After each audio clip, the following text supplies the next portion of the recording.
description.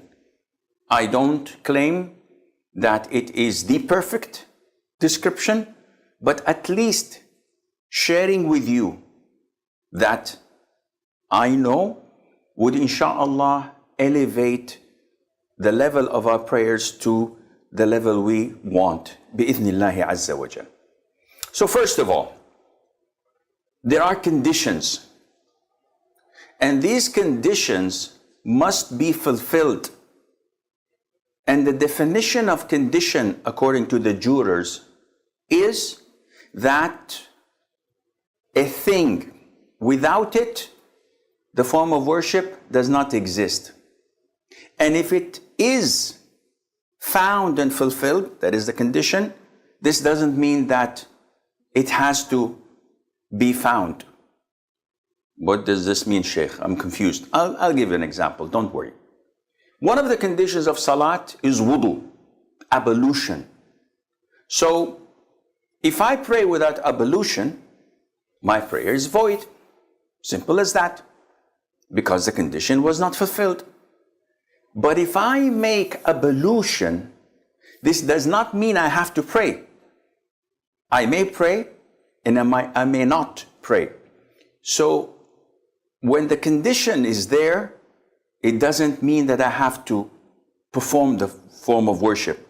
But if it is not fulfilled, if it's not there, this means that even if I perform the worship, the form of worship, it is invalid.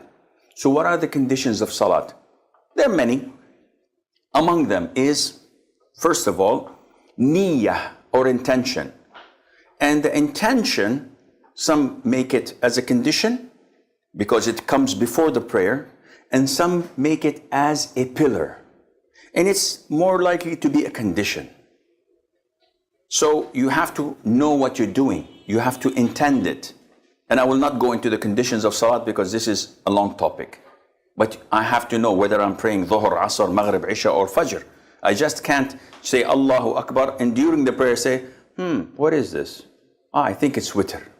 No, this is not valid. Second condition, facing the Qibla. So if I know the direction of Kaaba, I have to direct myself to it. If I know it's there and I direct myself this way, then my prayer is invalid. Third condition is the entrance of the time of prayer. So I want to pray Maghrib, and I can see the sun is about to set, or half of it has disappeared, and I say, Allahu Akbar, your prayer is invalid. Why? Because the sun has to completely set and disappear for Maghrib to be due, and you can't pray before the time is due. Condition number 4, to cover your awrah. So for a man, I have to cover from the navel to the knees. This is my awrah. This is the private part that must not be shown. Without it, my prayer is invalid. Number 5 is to have purity. And purity is divided into 2 types. Wudu, which is uplifting the status of impurity. Or ghusl, which is uplifting the major state of impurity, the ritual impurity. This is number 1. Wudu or ghusl. Number 2, purity of my body. No najasa, no impurities on it. Purity of my clothes. And purity of the spot that I'm praying on. 3 types. These are the conditions. You can look for more details in the books of fiqh, but this is something you have to understand and know. Without it, your prayer is invalid. So be careful. We come to the prayer. I want to pray now. What do? I fulfill the conditions. Okay, my awrah is covered. I have wudu. I'm facing the Qibla. The time is due for prayer. So what do? I intend. And how do I intend? Intention is in the heart. It's not something that you verbally say. So if I want to eat an apple, I don't say I intend to eat this green apple in front of me on the table. I just reach out and bite it. This is the intention. So my intention now, in my heart, I don't have to say anything verbally or mentally, I just intend to pray dhuhr. It is dhuhr time. I make wudu, I come and I stand. The intention is there. I begin my prayer with a pillar. What is this pillar? You tell me. Wrong answer. The pillar, first pillar of salat is not takbeer. The first pillar of salat is standing up when you're able to do so. So for fard prayers, you don't have the option of sitting down because you're lazy or you feel tired. If you're able to stand up, it's a pillar that you stand up. This is pillar number 1. I'm standing up. I do pillar number 2, which is known as Takbeeratul Ihram. The first inauguration takbeer, by saying Allahu Akbar. So now I've started prayer. The hadith of the Prophet ﷺ, وَتَحْرِيمُهَا التَّكْبِيرِ. So it has to be inaugurated with takbeer, the first takbeer. Okay, Sheikh, you said Allahu Akbar and you didn't raise your hands. Yes, raising the hands is not a pillar. This is a sunnah. Whoa, I didn't know that. Well, now you know. This is why I'm here. So saying Allahu Akbar means that I've started praying. Now, the sunnah is to say Allahu Akbar, to raise the hands. If I don't raise the hands, sunnah is gone. The prayer is totally valid and correct. Okay, when to raise the hands, Sheikh? You have one of 3. Either before saying Allahu Akbar, or during it, or after it. Can you explain? Yeah, sure. Allahu Akbar. Allahu Akbar. Allahu Akbar. It can be raised before, during, or after. This is confirmed sunnah of the Prophet ﷺ. So, we move on. When I say Allahu Akbar, raise my hands, the sunnah is to put the right hand over the left hand on the chest, as per the hadith of Wa'il ibn Hujr, may Allah be pleased with him. And this was a confirmed sunnah of the Prophet ﷺ to place the right hand over the left on the chest. Well, the chest itself is an issue of dispute, because some authenticate the hadith, some don't. And those who don't differ whether to put it on the belly or to put it underneath the belly. But the most authentic is to put it on the chest. It's from here to here.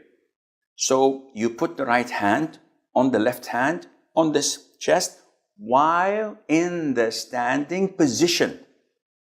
Underline, highlight with yellow, bold font. Why?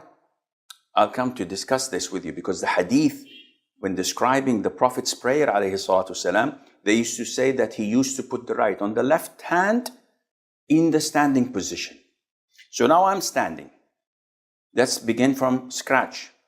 You look at the place of your prostration. You don't look at the chandeliers and look at the people around you. Everything is fine. No. You're praying. Look here. Look there. I asked Allah's Messenger, peace and blessings of Allah be upon him, upon looking hither and thither in prayer. He replied, it is a way of stealing by which Satan takes away a portion from the prayer of a person. Sahih al-Bukhari, narrated Anas bin Malik. The Prophet, peace and blessings of Allah be upon him, said, what is wrong with those people who look towards the sky during the prayer? His talk grew stern while delivering this speech, and he said they should stop looking towards the sky during the prayer. Otherwise, their eyesight would be taken away. Narrated by Sahih al-Bukhari. You're facing Allah Azza wa Jal.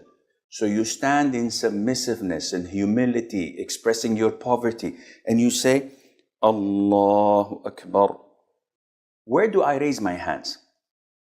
Two hadiths. One next to the shoulders, one next to the ears. So, how do I understand this? It's very easy. The palm is next to your shoulders. The fingers are next to the level of your ears. And this is how you combine between the two authentic hadiths. So it is not like Allahu Akbar as people say, or Allahu Akbar as people do. This is all wrong. It is not Allahu Akbar.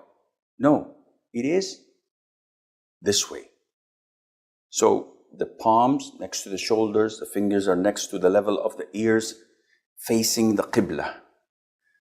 You say Allahu Akbar, looking at the place of your prostration. Where do I put my forehead? I look at it whenever I am in the standing position. So it's always like this. Then I place my right hand over the left hand on the chest. And there are two ways of doing this. Look at my fingers. This is my wrist, my palm, and my arm. It's in between, like this. So this is one way of doing it. The other way, which is also authentic of doing it, is grabbing my wrist like this. So I'm grabbing it. Some people want to make something in between, so they do this. And this is wrong. Either you put the whole palm of your hand with the fingers on the arm, wrist, and hand, or you simply grab your wrist, left wrist, like this. So what people do like this is totally wrong. Some brothers from Africa do this, and they tilt themselves. What are you doing? They said, we're preserving the heart. When was the last time you took an x-ray? Maybe your heart is on the right. Then we have a problem. Where are you getting this from? The Sunnah is to stand idle, in the middle. Not to the left, not to the right, as the Prophet used to pray, alayhi salatu wassalam. Capish? Move on. Do the takbeer, put the right on the left, on the chest, and you don't have to put it like some of the brothers do this. This is extreme. Some of the brothers, maybe Allahu Akbar. This is too loose. Some of the brothers say Allahu. This is too extreme. Follow the way of the Prophet ﷺ. Be moderate. And don't make an issue of it. Some brothers say Allahu Akbar, and they pray like this. And you start, what are you doing? I'm following the school of so-and-so. No, this is wrong. Akhi, what, is it wajib? Is it mandatory? No. Is it a fard? A rukun? A pillar? No. It's a sunnah. So don't fight over things that are sunnah. Prayer is more important than fighting over such issues. Finished? Okay. What do? We move on to another sunnah, which is called Dua al-Istiftah. So Dua al-Istiftah, there are different variations. One of the most easiest and popular, Subhanakallahumma bihamdik, tabarak asmuk, wa ta'ala jadduk, wa la ilaha ghayruk.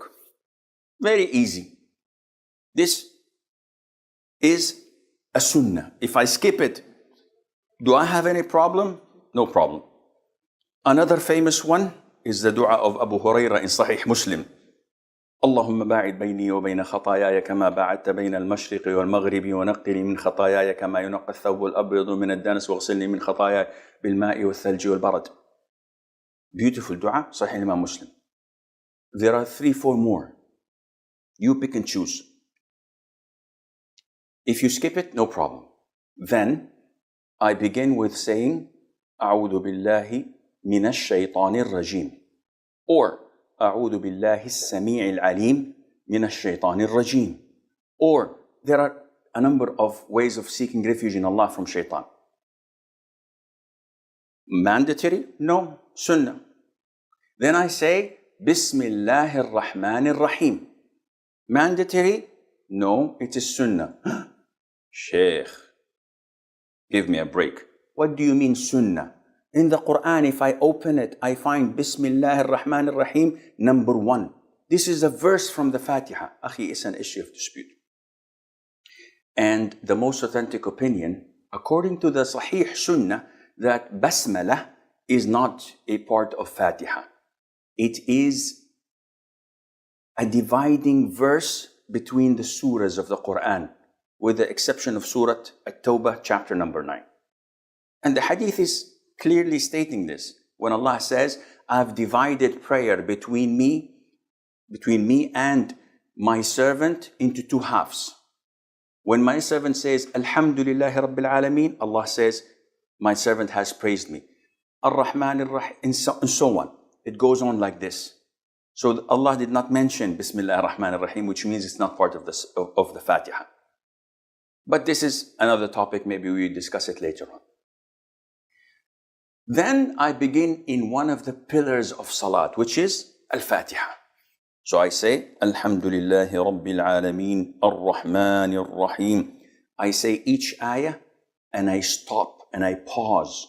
Not Alhamdulillahi Rabbil Alameen, Ar-Rahman Ar-Rahim, Maliki Yawmiddin, Iyyaka na'budu wa Iyyaka nasta'een, Uhdina as-Sirata al-Mustaqim. I ran out of breath. If I were younger, I would have continued the whole surah. This is permissible, but it is not the Sunnah. The Sunnah is to stop at the end of each verse with a pause. And this is why when we pray, we don't find the taste and beauty of it, because we want to rush things. While if you say, Alhamdulillahi Rabbil Alameen, Ar-Rahman Ar-Rahim, Maliki Yawmiddin, you find that there is tranquility, submissiveness, khushu in your salat. You get closer to Allah Azza wa Jal. I finish Fatiha. This is a pillar. Now I'm talking about pillars, mandatory acts and voluntary acts. Once I finish the Fatiha, I can go to Ruku. Whoa, Sheikh, wait. There's a surah afterwards. I know there's a surah afterwards. This surah is a sunnah. You're kidding me. No, I'm not. There is a surah after the Fatiha, but it is a sunnah. So if I say, وَلَضَّالِّينَ آمين, Allahu Akbar, in Fajr, my prayer is valid. I didn't know that. Now you know. If I say it in Maghrib, it's valid. If I say it in Isha, it's valid. The sunnah is to recite a surah afterwards, or a verse as a minimum. And the sky's the limit. Interesting. So I recite a surah afterwards. قُلْ يَا أَيُّهَا الْكَافِرُونَ. I finish that. Then I go for ruku'. One question, Sheikh. Yes. After I say غَيْرِ الْمَغْضُوبِ عَلَيْهِمْ وَلَا الضَّالِّينَ آمين, should I pause so that the people behind me can recite the Fatiha? So I say وَلَا الضَّالِّينَ آمين.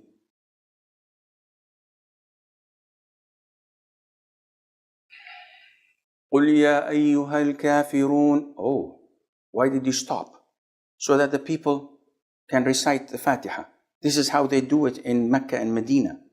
Says, okay, how did the Prophet do it? Because he said, pray as you have seen me pray. My job is to come and check how the Prophet ﷺ used to pray. Never ever was reported that he paused between the Fatiha and the Surah. So this is clear? He never paused. Okay, so you say, وَلَا الضَّالِّينَ آمين قُلْ يَا أَيُّهَا الْكَافِرُونَ. Just like that? Yeah, just like that. Okay, we move on to finishing the surah. We finished the surah. What should we do now? After finishing the surah, the sunnah is to go for ruku'. So how do I perform ruku'? So I finish the surah. I say, Allahu Akbar. Now listen, I haven't said it yet.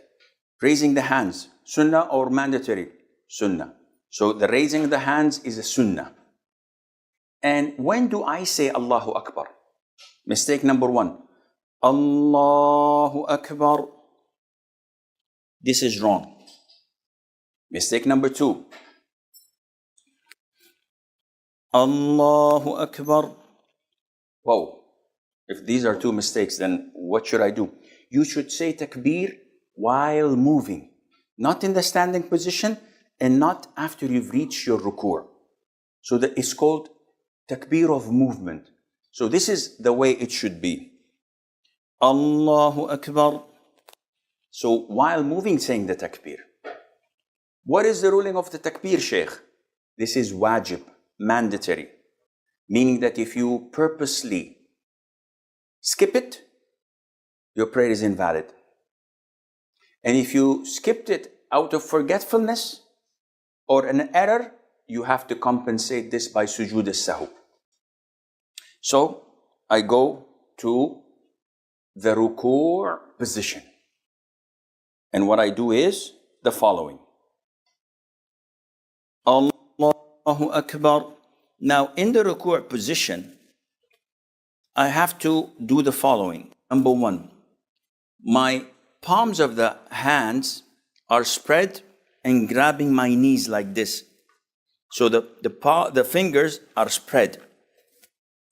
My back is straight. So it's not like this, and it's not stretching out downwards. The sunnah is to keep your back straight, as if someone puts water on it, it will remain. It would not spill. I don't know how bad I'm doing this or how I'm doing this. I don't see myself, but I try my level best to do it according to the sunnah. The head, as described in the hadith, should not be pointed up like this, and it should not be tilted down like this. So it should be normal way of doing it. So this is the ruku'. Now you ask me, where should I look, Sheikh? It's an issue of dispute. Sheikh al-Albani says, in the standing position, we were told to look at the prostration spot.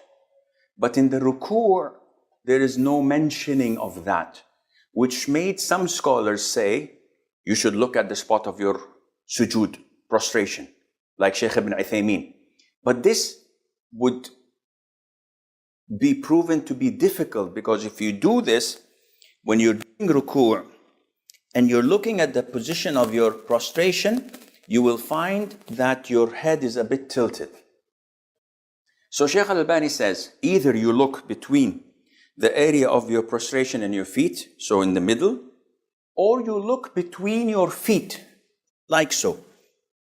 And this area is something that is open. The Prophet did not mention, alayhi salatu wasalam, any specific place.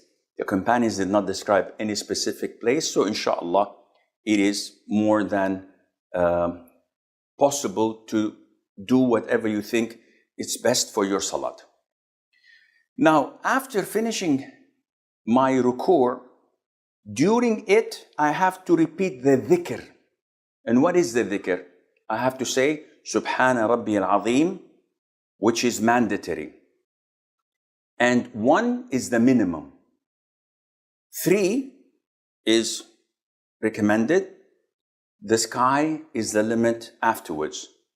I can say Subhana Rabbi al-Azim. I can say Subhana Rabbi al-Azim wa bihamdih. I can say Allahumma laka raka'tu wa bika amantu wa laka aslamt. خشع لك سمعي وبصري وعظمي ومخي وما استقلت به قدمي. Different kinds of dhikr you can say. The minimal requirement is 1, Subhana Rabbi al-Azim. This is mandatory. You cannot play with it. So we say, Subhana Rabbi al-Azim. while I'm in the ruku'. Among the mistakes people do is like this. Subhana Rabbi al-Azim. So they say it while going down or coming up. And this is not valid. You have to say it when you are totally in ruku', relaxed, every bone is back to its place, by saying Subhana Rabbi al-Azim wa bihamdih once, enough. Then while rising up, you say Sami Allahu liman hamidah, and you raise your hands again. So we raised our hands in the inauguration takbeer. We raise our hands when we go for ruku'. We raise our hands when we rise up from ruku'. And this is the sunnah according to the hadith of Abdullah ibn Umar, may Allah be pleased with him, in Sahih Bukhari. And he's describing the Prophet's prayer, alayhi salatu wasalam. And we say, Sami Allahu liman hamidah.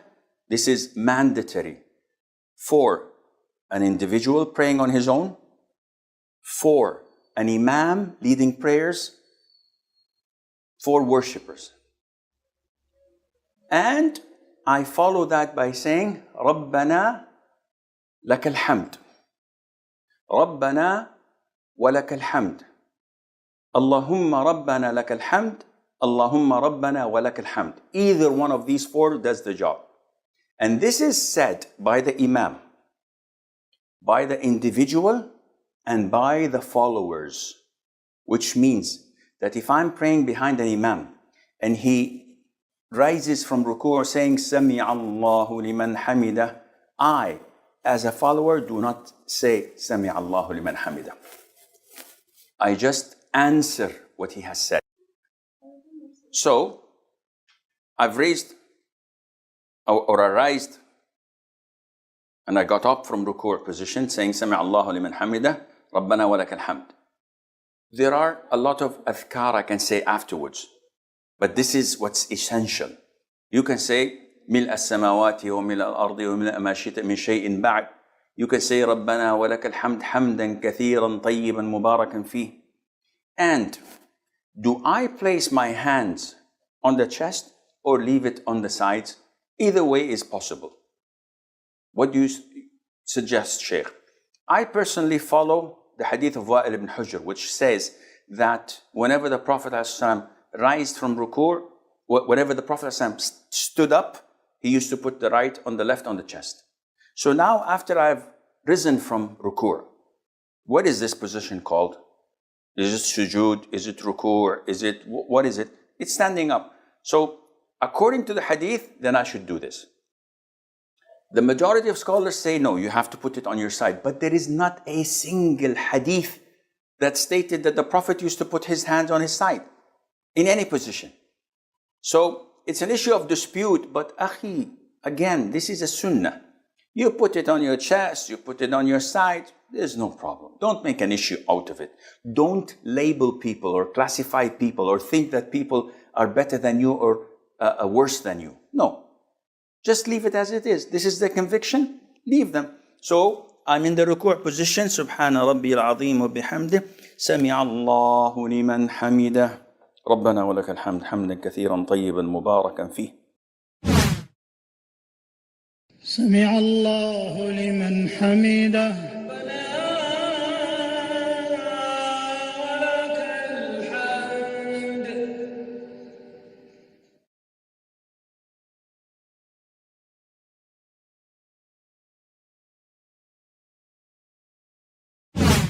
This is my standing up from ruku'. What should I do now? I should go for sujud. Now for sujud, there are two ways, a difference of opinion among scholars. Should I land first on my knees or should I land first on my hands?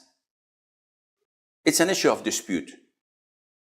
And the reason of that is the hadith of the Prophet ﷺ when he said that one should not go down like a camel does when the camel wants to sit. Rather, he should put his hands first before his knees.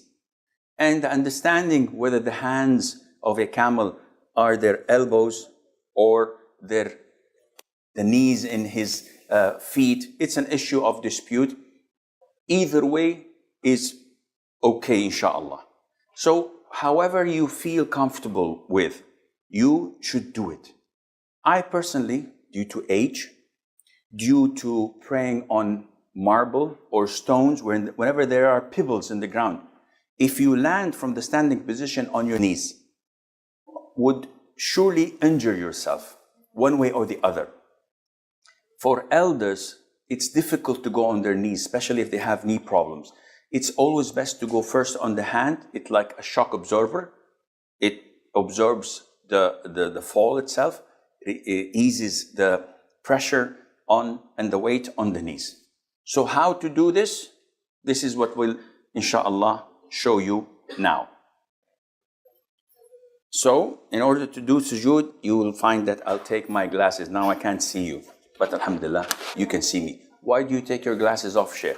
Because it will hinder putting the sujood spots properly. What do you mean by sujood? Prostration, as the Prophet said, I was ordered to prostrate on 7 limbs. He said, the face, and he pointed to his nose, meaning the forehead and the nose. These are related. This is one organ. The hands, the knees, and the feet. These are 7. So, I want to go to sujood. Do I raise my hands? No. I just say Allahu Akbar while falling to sujood. And this is what I do. Allahu Akbar. This is the way of performing sujood. What are the things I should paying attention to? Before I do the prostration, I'm still in the standing position. You have to know that, first of all, my hands should be pointing to the Qibla. So my hands are not this way and are not this way, rather they are pointing to the Qibla. Now, where should I place my hands? I have the option either to place my hands next to my shoulders or a little bit close to my ears. My knees are not so close together, they are apart. My feet, they are close to each other, erect, with some toes, not all of them, because it's impossible to have all your toes pointing to the Qibla, but the toes that are bendable can point to the Qibla. My arms are wide and spread, so my biceps are not close to my sides. So I have to spread as I'm spreading my wings. And my stomach is not touching my thighs. Some people just go very down. And I'll show you quickly, hopefully to the best of my knowledge and ability. So my forehead, my nose must touch the ground. And these 7 limbs must touch the ground throughout the sujood. Because part of the famous mistakes is having your feet dangling. Or some of the brothers having the left hand on the ground and the other hand while prostrating, playing with his beard or looking at something in his pocket. So he's prostrating on 6 limbs, and this renders his sujood void if he does this without any legitimate reason. So I was standing up.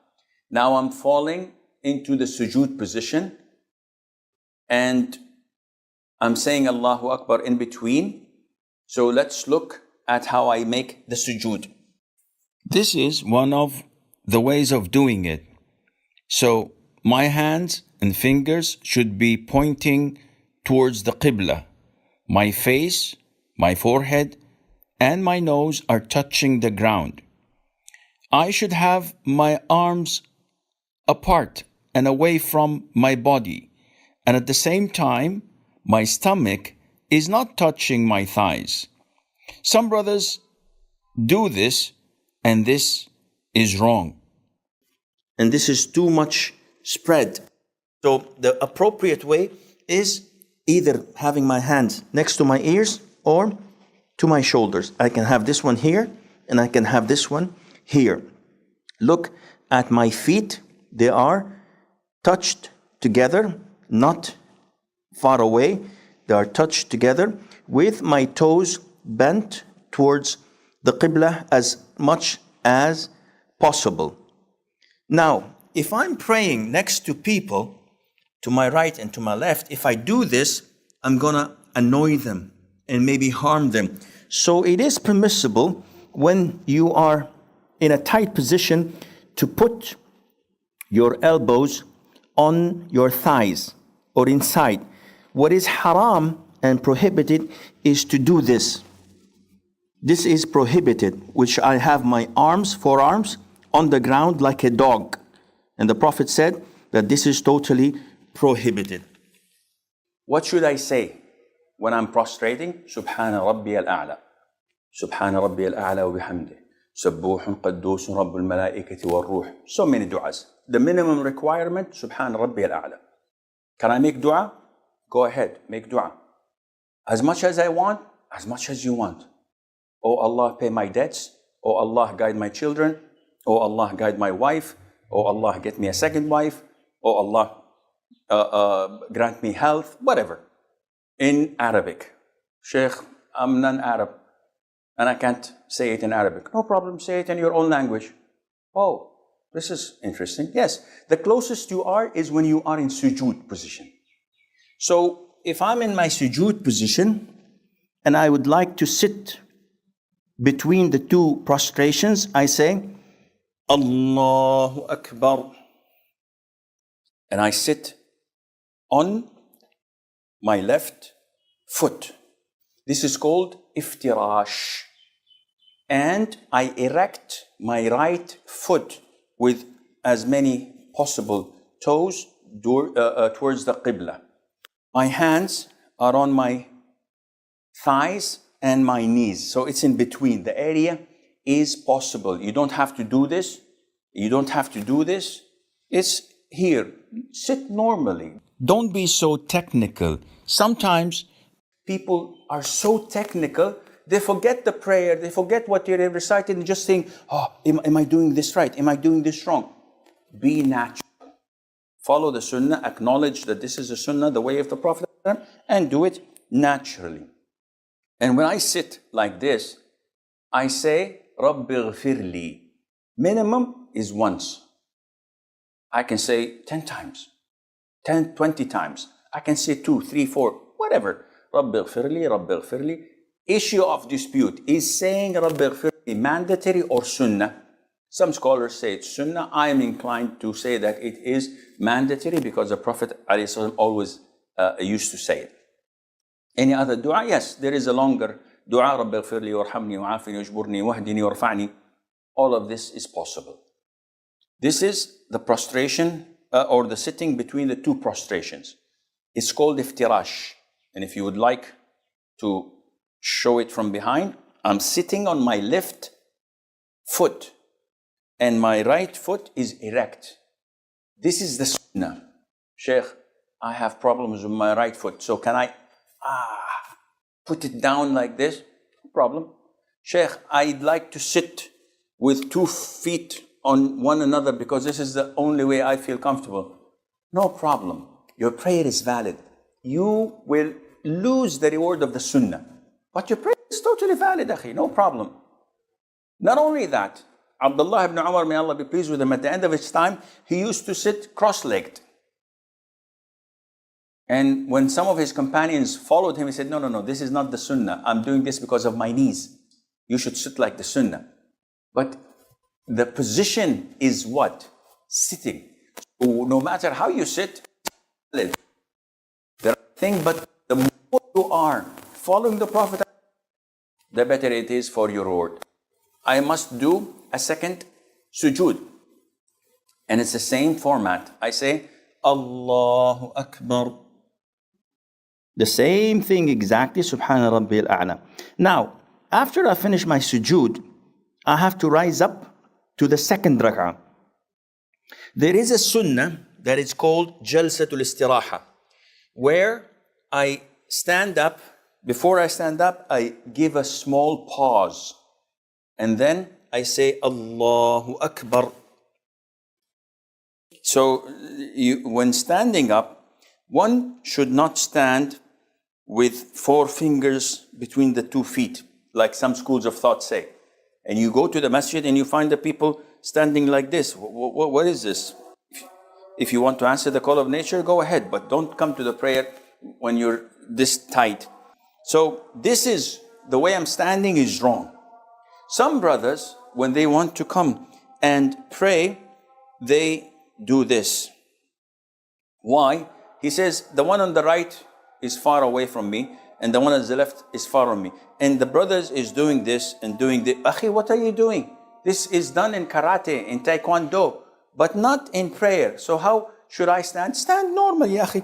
The width of your shoulders should be relevant to the distance between your 2 feet. Don't stand like this, because this is not pointing to the Qibla, and don't stand like this, because this means you have to see your orthopedic surgeon, you have a problem with your knees. But stand in a normal way, either like this or a little bit away from each other. Make it natural the way you stand. So I rose to the second rak'ah. Do I raise my hands? No. I simply say Allahu Akbar and resume my second rak'ah exactly as the first rak'ah. And I recite the Fatiha. I recite an optional surah afterwards, as according to the Sunnah. Now, one thing that we need to pay attention to, and 90% of Muslims are doing, unfortunately, it is a mandatory act of reciting the Quran, of making dhikr, of making dua, is to move your lips. What do you mean, Sheikh? If you pray the Fatiha like this, I just said Ameen in my head. I did not move my lips, I did not move my tongue. Your prayer is invalid. Oof, invalid. Yes, it's totally invalid. Why? See, when I think of punching my cameraman in the face, or taking the wallet of the man sitting there and robbing him of his money, I didn't utter it, I didn't act upon it, there is no sin on me. Whatever goes in my mind, there is no sin. Likewise, if I just simply recite the Quran in my mind without moving my lips with it, it does not count. It's just scanning things in my head. I have to say,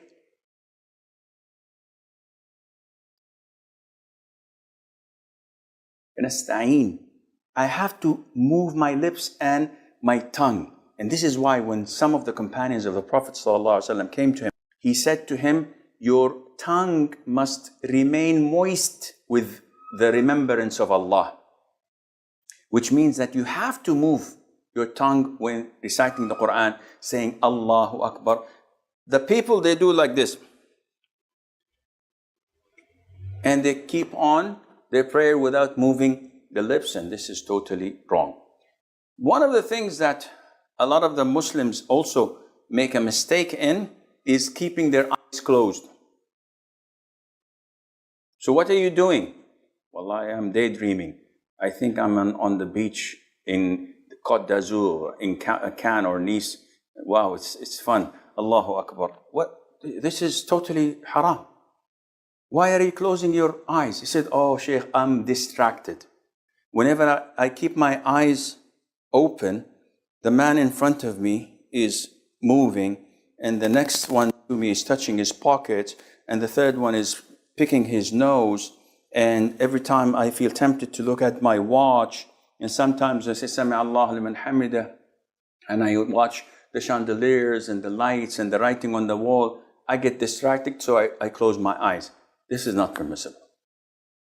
Why? Because neither the Prophet ﷺ nor his companions had ever done this, and they had more things to distract them than you.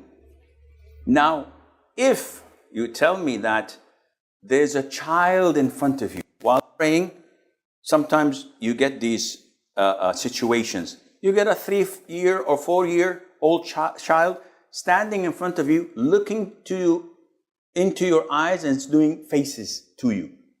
This would make you break into laughter. So in order to avoid this, you close your eyes for maybe 5-10 seconds until he goes away. This is okay. But to think that tranquility comes only through closing your eyes while doing this, this is against the Sunnah and it's not permissible.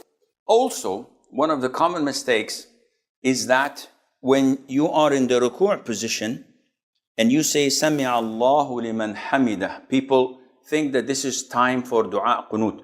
So they say Sami Allahu liman hamidah Rabbana wa lakal hamd hamdan kathiran tayyiban mubarakan. This is wrong. The raising of the hands should be Sami Allahu liman hamidah. If you want to make dua, either put your hands to your sides or to what I have indicated to earlier, put the right on the left on the chest and say Rabbana wa lakal hamd hamdan kathiran tayyiban mubarakan fi. This is only done in qunut of witr. When you're making dua in qunut of witr, not during your prayers as usual. I bow and I prostrate and then I sit for the first tashahhud. So when I rise up from the second sujud to sit for my first tashahhud, I'm in the position of iftirash. I sit on my left foot with my right foot erect, with my toes pointing to the Qibla. And I begin to say at-tahiyyat, which is mandatory. Now, my left hand is on my knee and thigh in here. My right hand has two positions. The first position is to grab the two pinky and the one next to it finger, to attach the middle finger with the thumb, doing a circle like this, and to point with my index finger like this. This is position 1, which the Sunnah came with. The second position is to make a fist with all 4 fingers, pointing only with the index finger. So, either this or this. Now, what do I do with the index finger? The Sunnah, as in the hadith of Wa'il ibn Hujr, the Prophet, whenever he sat alayhi salatu wasalam for tashahhud, he used to point his index finger, moving it, making dua with it. So the Sunnah is to point it like this, shake it in its position, not circling like some people do, and not going up and down like people do, rather than pointing it and moving it. There is another hadith which is not as strong, not as authentic, which was narrated by Abdullah ibn Zubayr, may Allah be pleased with him and with his father, that the Prophet used to point and does not move. But the most authentic opinion is the hadith of Wa'il ibn Hujr, that he used to move it throughout. So when do we stop, Sheikh? You begin by saying التحيات لله والصلوات والطيبات السلام عليك أيها النبي ورحمة الله وبركاته السلام علينا وعلى عباد الله الصالحين أشهد أن لا إله إلا الله وحده لا شريك له وأشهد أن محمدا عبده ورسوله, with different variations of this tashahhud. And I'm moving my finger. Point out that I can say either one, the hadith of Umar or the hadith of Abdullah ibn Mas'ud. Assalamu alayka ayyuhan nabi. This is Ibn Umar, this is Umar ibn Khattab and others. Or I can say that what Abdullah ibn Mas'ud used to say, which is in Sahih Bukhari, Assalamu ala nabi wa rahmatullahi wa barakatuh. And he said that we used to say at the time of the Prophet, when he was alive, Assalamu alayka ayyuhan nabi. But after he died, we used to say, Assalamu ala nabi wa rahmatullahi wa barakatuh. So I can say either one. Now this is the first tashahhud. Do I offer salutation afterwards by saying, Allahumma salli ala Muhammadin wa ala ali Muhammad? No. The most authentic opinion is that this is the Sunnah. Imam Shafi'i said that if you add salutation upon the Prophet in the first tashahhud, this is recommended. And the vast majority of scholars say this is okay, but it is not per the Sunnah. So you stop at وَأَنَّ مُحَمَّدًا عَبْدُهُ وَرَسُولُهُ. Now, then you go and stand up for tashahhud, your third rak'ah. In Fajr, I continue. Allahumma salli ala Muhammad wa ala ali Muhammad, and I point out my finger throughout until I offer salam. If I'm in Maghrib or Dhuhr, Asr or Isha, I stand up for the third rak'ah. I continue the third rak'ah, the fourth rak'ah, and then I sit for the last tashahhud. In the last tashahhud, which is in a prayer that has two tashahhud, the first one and the last one, I sit in the position known as Tawarruk. And Tawarruk means that I sit on the hip, the wirk, and I sit on my left buttock. This is called Tawarruk. And I erect my right foot as usual, but my left foot, which I used to sit on, now comes underneath my right leg. So this is called Tawarruk. The Prophet used to do this in the third rak'ah in Maghrib and in the fourth rak'ah of Dhuhr, Asr and Isha. Now, I place my left hand over my knee with it. And sometimes it's erect so that I can lean on it, because I can see that my hip and my side is a bit tilted because of this way of sitting. And my hand is on my thigh, pointing my finger, and I'm looking, and this is something important. When I sit for tashahhud, where the hadith, the authentic hadith states the Prophet used to look at his index finger. So I should keep my sight through tashahhud while wiggling it or moving it in its position, shaking it. And this is the Sunnah. Some scholars say you can also look at the position of your prostration, but the hadith proves that this is doing it, and that is looking at your. I recite صل على محمد وعلى آل محمد كما صليت على إبراهيم وعلى إبراهيم إنك حميد مجيد اللهم بارك على محمد till the end. And then it is recommended to say or seek refuge in Allah from the four things. اللهم نعوذ بك من عذاب جهنم وعذاب القبر من فتنة المحيا والممات من فتنة المسيح الدجال. And then I can ask whatever I want, same as sujud, because this is a place where the Prophet told us alayhi salatu wasalam that you should select whatever you want from dua in this position. So I ask for Allah's forgiveness, I ask for Allah's provision, I ask for Allah's health, to guidance, etc.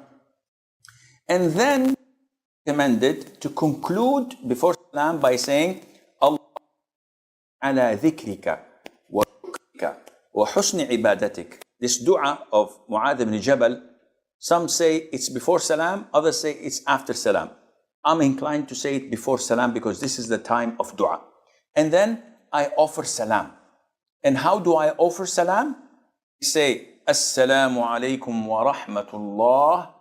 Assalamu alaikum wa rahmatullah.